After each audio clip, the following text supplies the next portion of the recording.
Well, ladies and gentlemen, it is official, and that is the Wildcat at Hersheypark will be closing for good on Sunday, July 31st, 2022, to make way for something bigger, larger, and more intense. The park officially notified everyone via social media to get your last rides in on GCI's very first roller coaster they ever created. The park also asked for suggestions on what they could do with 3,100 feet of wooden track. And the last little hint that the park gives us is that they say stay tuned for details coming later this year.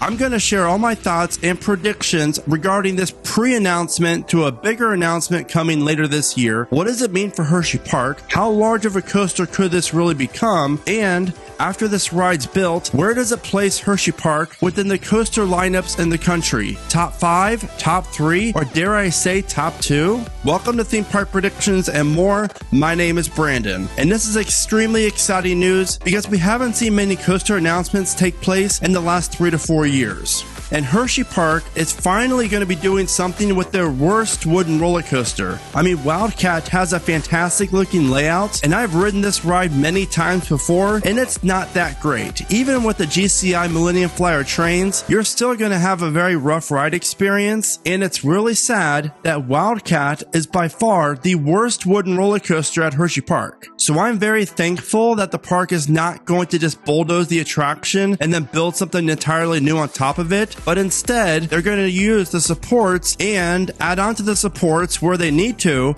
make this coaster a world-class roller coaster that could become the best in the park. And yes, that's without even seeing exactly what they could do. I just know, well, for that matter, I think we all know if this is indeed in fact an RMC conversion, then this coaster is definitely going to be one of the best in the park.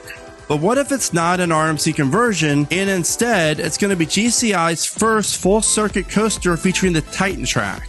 GCI has stated that they wanted to get into the hybrid game, and after all, this is the very first GCI wooden coaster ever built, so it would not surprise me one bit if GCI won the bid to convert Wildcat into a full circuit hybrid coaster. And while there's a lot of uncertainty around that, since we don't know exactly what the GCI Titan track can do, the thought is very intriguing, since we know GCI wants to add inversions, ejector airtime, and all the quick twisted elements just like the other RMC hybrids offer. In my previous video that I released last month, I did state that I predicted Wildcat to close this summer, and I also predicted that this is going to be an RMC conversion, and I still do think that. I just don't know if GCI is ready for a full-blown hybrid conversion since they've only added their Titan track to a few hundred feet on a few wooden coasters in the country. But nonetheless, an RMC conversion of Wildcat is going to turn this not-so-great roller coaster into a top 10 worthy coaster depending on the layout.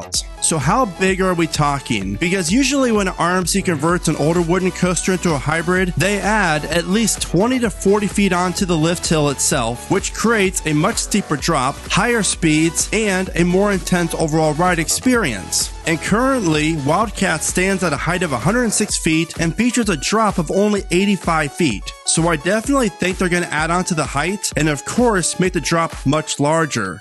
And currently, Wildcat features a speed of 50 miles an hour, so I definitely think this coaster is going to feature speeds of over 60 miles an hour. Sometimes RMC hybrids actually add on to the overall length of the coaster, but most of the time they do not. But in this case, it all depends exactly how big Hersheypark wants this coaster to be. Because as you can see, the area around Wildcat does offer a lot of land for the layout to be expanded if they wanted it to.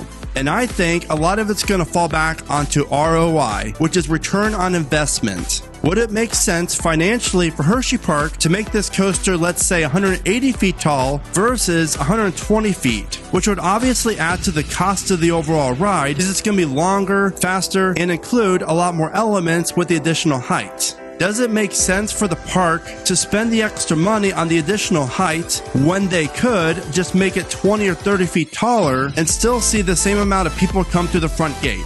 Now don't get me wrong, I would much rather have this roller coaster be a lot taller than shorter, but it's a very tough business move to make for the park, and they probably do not want me to make those decisions because you know I'm going to go for at least a 180 foot tall coaster or even 200 foot tall. Now, I'm not saying that that will not happen, as it very well could, and in my other video I showed just how the park could do that. By removing this employee parking lot behind Wildcat to expand the area for the lift hill and the first major hill after the drop, creating a roller coaster around the same size as Iron Gwazi located at Busch Gardens, Tampa. And that would be the best case scenario. But the worst case scenario, and really it isn't even a bad case at all, but let's say this coaster stands at a height of around 115 to 120 feet, then I still think this roller coaster would be the second best in the park behind Skyrush, and potentially could become the best in the park depending on the layout and the elements. And after you watch this video, you have to check out how I rank each coaster at Hersheypark, because there's a shocking placement that you're not going to believe and you're not going to want to miss. And you can find the link to that video in this video's description. This is a very smart move for a park that doesn't have a lot of room to expand in the future. And now that you have a hybrid Wildcat, plus the GCI Dueling Lightning Racer, Great Bear the B&M Inverted Coaster, Pandemonium the B&M Hyper Coaster, Skyrush the Intimate Hyper Coaster, Fahrenheit and Storm Runner, two other great Intimate coasters, Hersheypark now has a coaster lineup that's among the best in the world. Now it's time for my final predictions from what we know today in early July. And I predict that this coaster is going to stand at a height of around 140 feet, feature 4 inversions, and a ton of airtime. I also unfortunately see Hersheypark slapping on a candy-themed name for this new roller coaster. And since it's closing in the end of July, I predict that this coaster does have a chance at opening in 2023, because we have seen coasters this size get transformed into a hybrid in the same amount of time. I am really intrigued by this layout and to see exactly what RMC can do with it. And it would not surprise me at all if we would see a new one-of-a-kind element that we have never seen before open on this coaster. So now that you know all of my predictions, what are yours? How big of a roller coaster do you think this is going to be? How many inversions? When do you think it's going to open? And most importantly, where does this place Hersheypark among the other parks out there as far as coaster lineups go? Be sure to let me know in the comments. And as always, thank you so much for watching. Remember to smile today, think positive, and keep riding coasters.